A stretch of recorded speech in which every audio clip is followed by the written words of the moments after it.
Hey guys, so today we are going to see that how can you do normalization in Microsoft Excel. So let's say I have this midterm total column here, as you can see, which is obviously like which is from 100 marks. So let's not worry about this. So let's say normalize final. So I want to normalize this final, which is out of 120. As you can see, the maximum is 110, and the grade which one should get. So the maximum is 120, and how can you normalize that column 200%? So let's say this is M. Here I made a column normalize final, and I want to normalize this column 200%. For that, click on this column, like a blank column under the title, and you can go to here or you can write it here, whatever works. Here write equal to and make a bracket.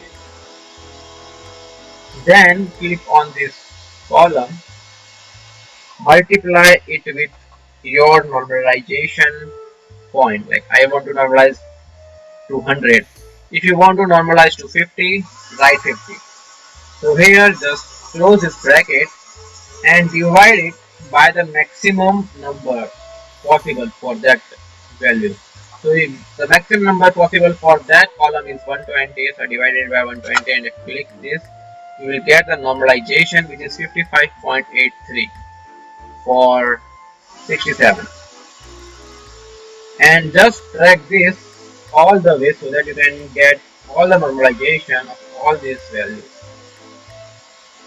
And as you can see, you will not get any value maximum like above 100, because that what it is, because we have normalized to 100, so you will not going to get any value above 100. So in this way you can normalize to any value. If you want to normalize about 50, just write here 50 and you will get normalization up to 50. So I hope if this video will be helpful to you, hit the like button and subscribe my channel, guys, and thank you.